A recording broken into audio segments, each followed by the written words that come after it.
All right.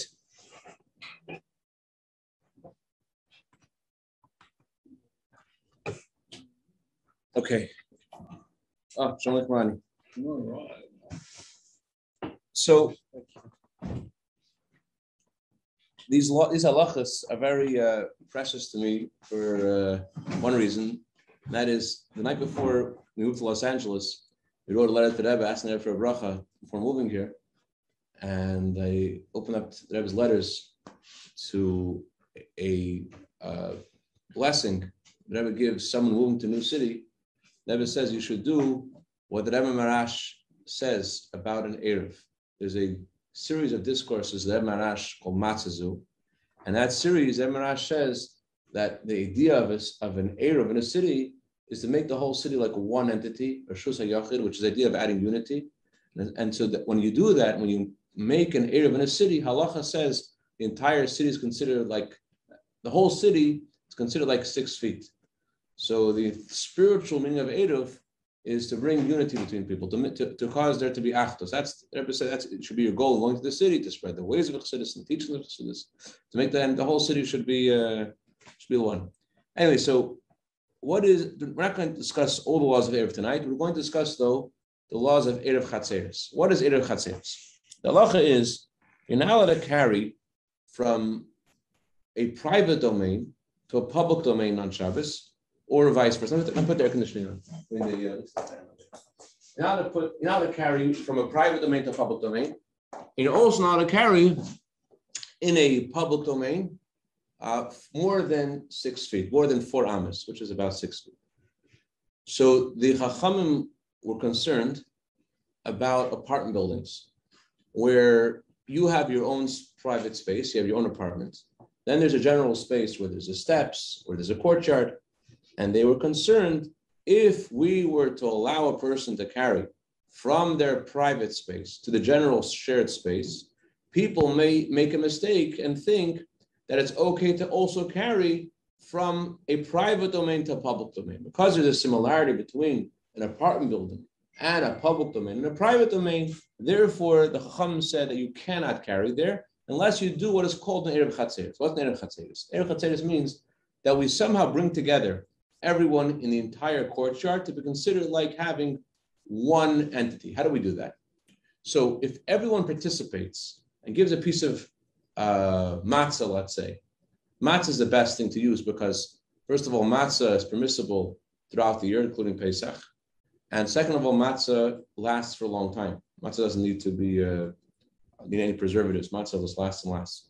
So everyone gives some matzah, and they put it into one of the houses, in the container of one of the houses. And by them all participating with food, and they're putting all the food in the same place, that makes them all considered like one entity.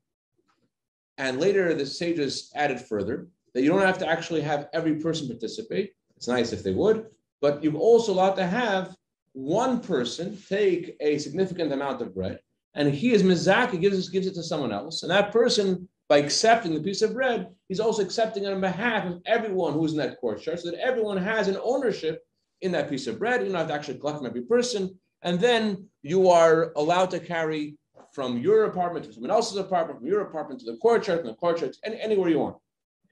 Not outside. Now, outside is not part of the Eruv Chatzeiros. It's only made for a situation where it's completely fenced in. Where it's, according to biblically, the Torah looks at the whole apartment building as a private domain. So if you threw something, let's say, from a public domain to the apartment building, there would be a biblical transgression that would be liable. If you sack a carbon, time the Beis Hamikdash, if you did it on purpose, there'd be the death penalty, God forbid. So that's the law of a apartment building biblically. But rabbinically, the Chacham instituted that the apartment building should have a status as a public domain in vis-a-vis its relationship, the apartments towards the other apartments and towards the general shared space. But this example can be also in sukkah. We're going to get there. Sukkah around, and you have to go with the food down. We're going to get there. We're going to the sukkah. Very good. So, it's a famous question. With the Rebbe's father and the Chaim Brisker. Yeah, we'll get there. Okay. There are, however, exceptions to the Chachamim's decree. When the Chacham said that we consider the apartment building like a public domain, unless you do this thing, it's not exactly like the Eruv Chatzeiros, the public domain. There's an instance in which we consider the Eruv Chatzeiros, the apartment building, more severe than an actual street, and there's a scenario in which we consider the street to be more severe than the apartment building. For example, let's say you have an apartment that shares a door with your apartment, let's say. So if it were to be in two houses next to each other and they share a door, and although there's a street outside, but there's no problem carrying from one house to another house, no problem carrying from one private domain to another private domain. But the sages said that you're now allowed to carry from your house to another house, even if it's attached to your house, in the same apartment. You're now allowed to carry from your apartment to another apartment. In the apartment building, they said that that's even though had we considered your apartment building to be exactly like a private domain, it would be permissible to carry from your house to another house through a window or through a door, but we consider the apartment building to be more severe, and therefore the Chum said that you're not allowed to carry from your apartment to another apartment without the Eruv Chatzeiros, even if it is attached. Why do they say this? They say this because they were afraid that if we were to be lenient with the laws of a Eruv Chatzeiros, people would think, it's only rabbinic, it's only a light thing, and therefore they added a detail and they made it more severe than its biblical counterpart that it was instituted because of. There's also an instance in which we're more lenient about the apartment building, more than the halachas about that of a public domain. And what's that?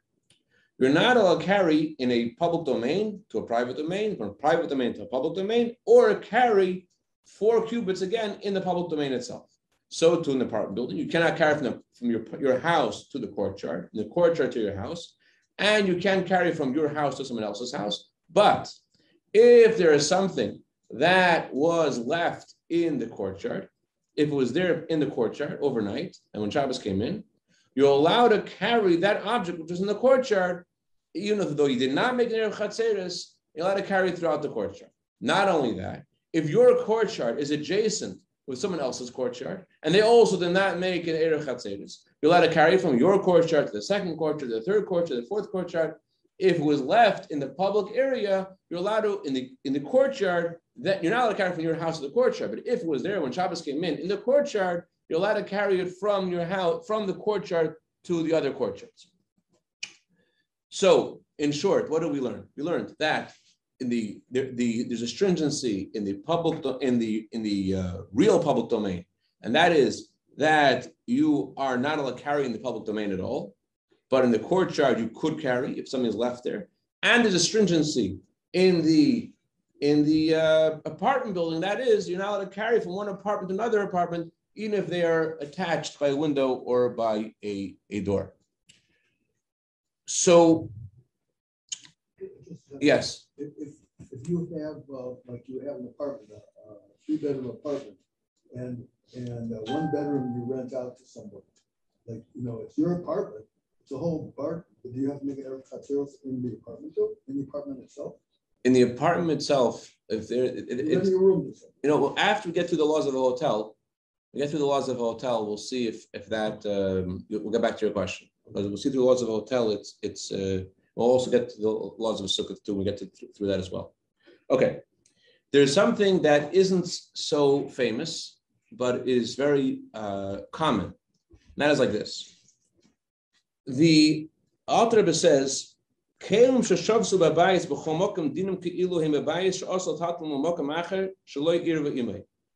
there's a vessel, that there is an object that stayed in your house when Shabbos came in, wherever it may be, wherever that object may be, the halachic status of it is like the house that it was in, even though now it's in someone else's house.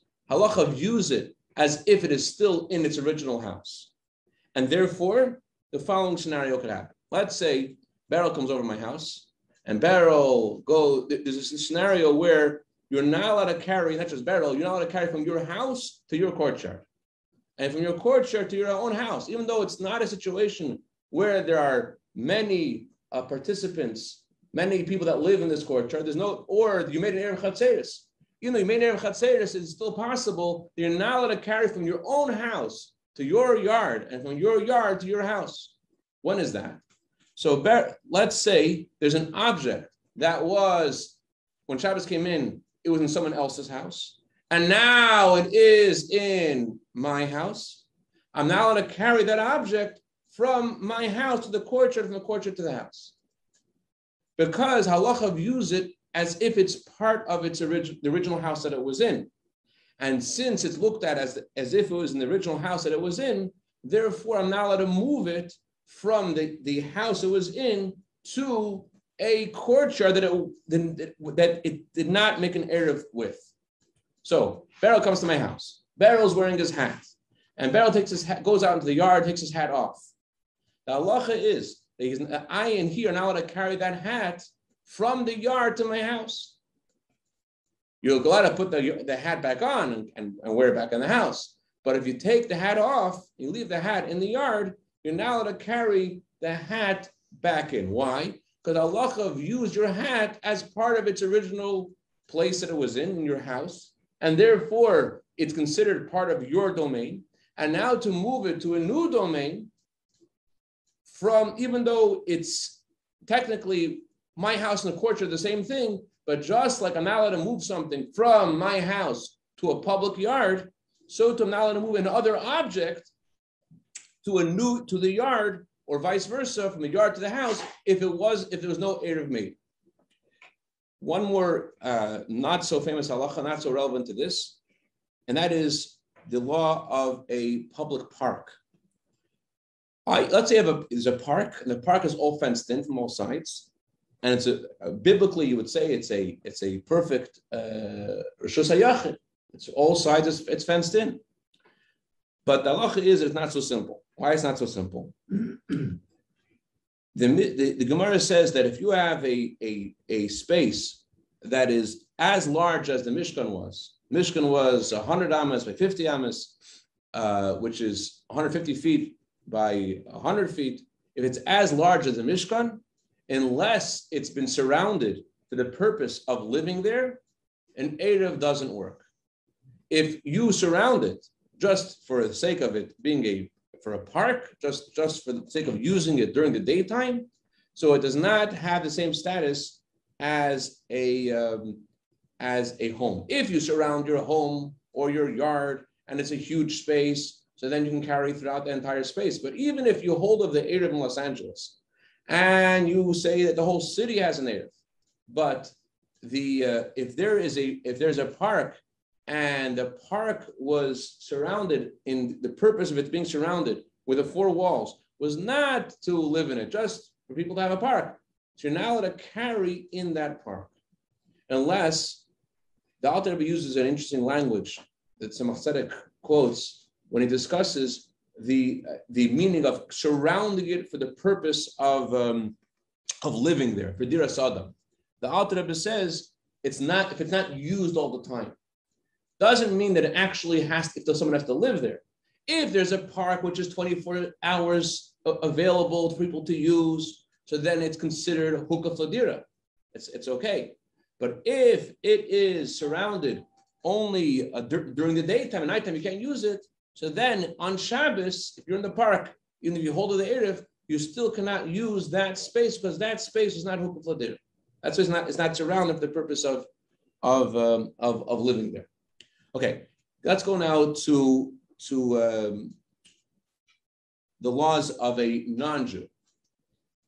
Do I have everyone has enough stamina to continue, or everyone guys falling asleep already? So far, I'm probably open my eyes. Okay, all right. So let's in the hotel. go to the hotel. Let's go to the hotel. We're gonna be waiting patiently until you talk about that. Okay, we'll get to the hotel later. Let's go right now to the laws of a non-Jew. Let's say you have a yard, and your yard is adjacent to someone else's yard, and you did not make an Eruv Chatzeiros. So you make an Eruv Chatzeiros, and your neighbor didn't make an Eruv Chatzeiros either, but your neighbor happens to be not Jewish. So the halacha is diras nachar diras behema. it's not considered like a separate, although your courtyard is adjacent with his courtyard and they're touching each other, it's not considered like another person that's dwelling there. The whole space is permissible to be used to carry, provided it's surrounded with all four walls. However, if there's another Jewish person who is living there adjacent to your courtyard, so although you made an Eruv Chatzeiros with everyone dwelling in your courtyard, but since your courtyard is touching the courtyard next to you, and the courtyard next to you, there's no Eruv Chatzeiros, so therefore not only are you not allowed to carry in his yard, you're not allowed to carry in your yard either, since your yard is touching his yard. There are actually three ways that your yard could be, three different ways that your yard could be touching his yard. One way is that your yard is completely open to that yard. If it's open completely to that yard, so then you cannot separate these two. Either there's an Eruv made between both of you, or there isn't, and you cannot say my yard is just for me, and I'm just making Eruv with my people. It doesn't work. It has to be an Eruv with both of you, or nothing. If the space is closed off, and there's an opening of a few meters, 5 meters, so then if there's a small opening, so then you have a choice. Either you can make an Eruv just with your people, and he makes the Eruv with his people, or you could put them together and make one Eruv for everybody.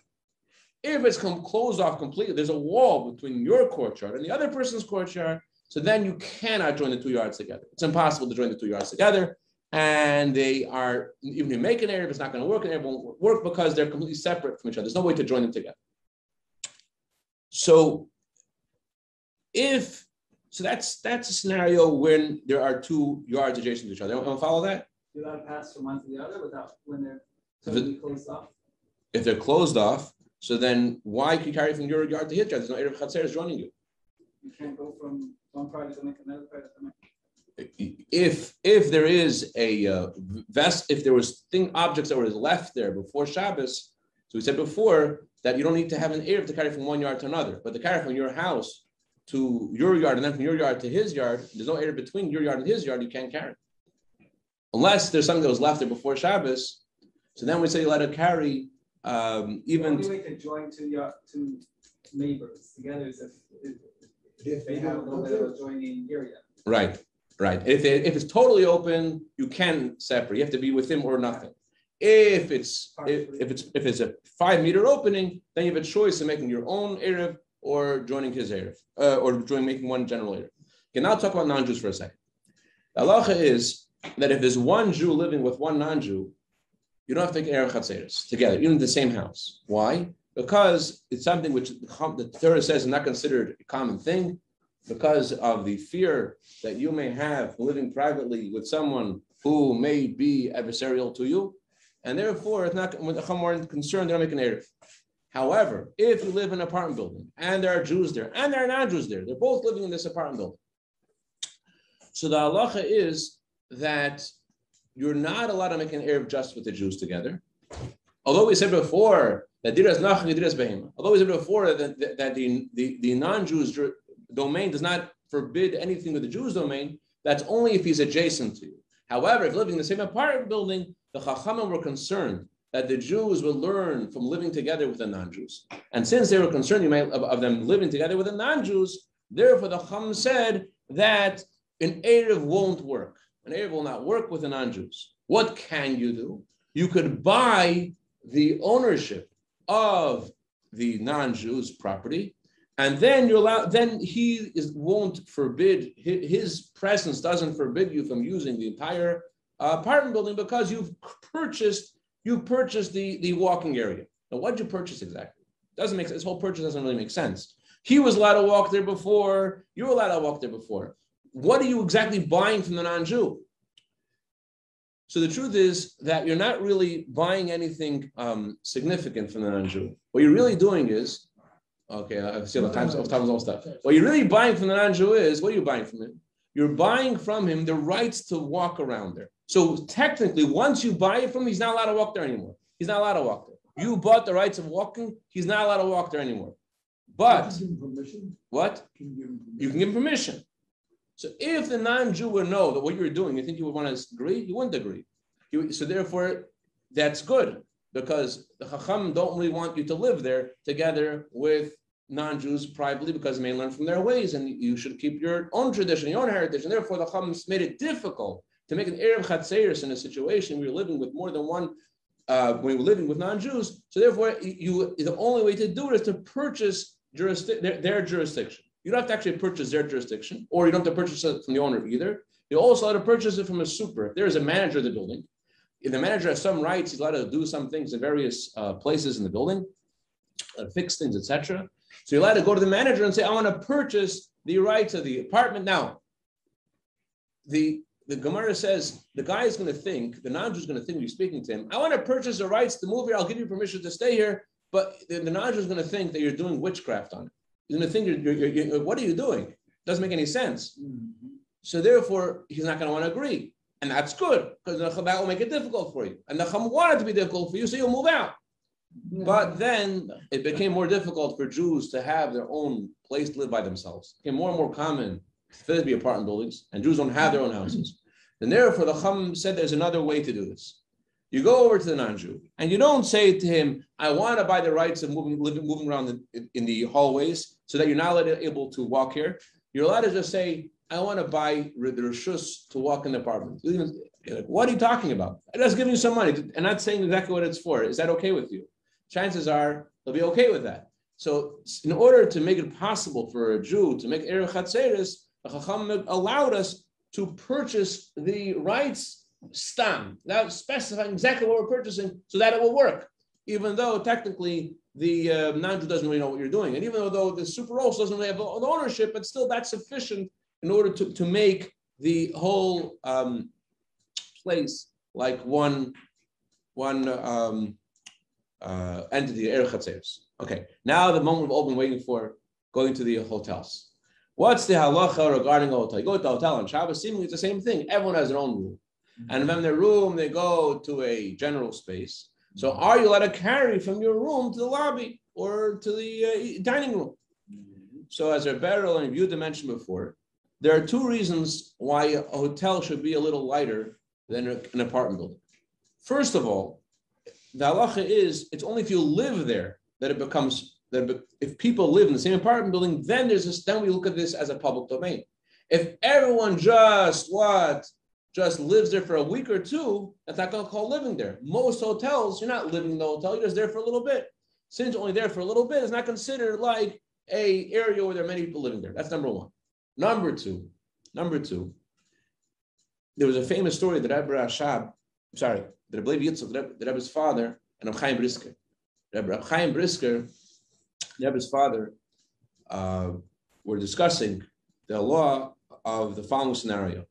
Rabbi was that I believe Yitzchak needed to have a rabbinical ordination from a prominent rabbi like Chaim Brisker in order to be able to receive the position that the Rebbe Hashem wanted him to receive, to become the Rav of this prominent city of Ekatinislav. In order to get that position, you have to first get an ordination from Chaim Brisker. So what Chaim Brisker's seder was, he would only give ordination to someone who would first stay in his court and see how he answered questions. So one question came up on Sukkot. The question was, there was a apartment building, and everyone forgot to make an Eruv Chatzeiros, and it's Sukkot, and they all want to use the same Sukkot. They want to carry the food from their house to the Sukkot. So Rabbi Yitzchak said, brilliantly, the sukkah itself is the Eruv. The fact that everyone's eating together in the same sukkah, that's the Eruv. So similarly, in most hotels, there are places where everyone eats the same food, the full hotel serves you the food. Well, that's not so good necessarily because you don't necessarily eat the food. And even though technically the pas palter, the bread that's baked in a non-Jewish bakery is technically kosher, although we don't eat it if we're able not to avoid it, but it's bread that's baked in a non-Jewish bakery is technically kosher, and therefore you're able to partake from the bread in the hotel, and therefore the hotel is serving everyone, so therefore there is room to say that joins you. But even if that you don't hold to that, there's another reason why the hotel is better than a regular apartment building, and the reason why it's better is because you all have the same eating area, either the same eating area or the same kitchen, or people don't stay there for a long time. That's why a hotel technically shouldn't need an Eruv Chatzeiros. However, the previous Rebbe would do an Eruv Chatzeiros when we went to a hotel, and so should we. You wouldn't say a bracha. And similarly, it would seem that in a city where there's an Eruv around the whole city, it would seem that it's better not. I haven't discussed this with those older and wiser than me, but I'm wondering if we could say a bracha on Eruv Chatzeiros in a city where there's an Eruv, because technically there was an Eruv made for the city. And even if you have a stringency, you don't use the Eruv of the city. So still, I'm wondering if you ought to say a bracha on your personal Eruv, because an Eruv was made, someone decided that they were going to give bread on behalf of everyone in the city to join together as one. So even though it's better, everyone certainly should make an Eruv Chatzeiros anyways, even if you do hold of the Eruv, because you have to take care of a situation of when the Eruv is down. And either way, there is your own backyard. You should be careful of your own backyard, do things the right way. So, but if you do that, if you make an Eruv Chatzeiros in the hotel, or make an Eruv Chatzeiros in a city where there's an Eruv, in the hotel certainly you don't say a bracha, and perhaps also in your own, even in a city where there's an Eruv, I wonder if you would say a bracha if you don't use the Eruv. Any other questions or comments? Okay, getting back to your 3-bedroom scenario. So if everyone's eating in the same kitchen, well, let's talk about a yeshiva. In yeshiva, in a dormitory, everyone's eating together in the same kitchen. There is no reason to make an Eruv in a yeshiva for sure. And also, if there's a room and everyone's a shared space that everyone eats, it seems that there wouldn't be a need to make an Eruv there as well. Okay. Any questions, comments?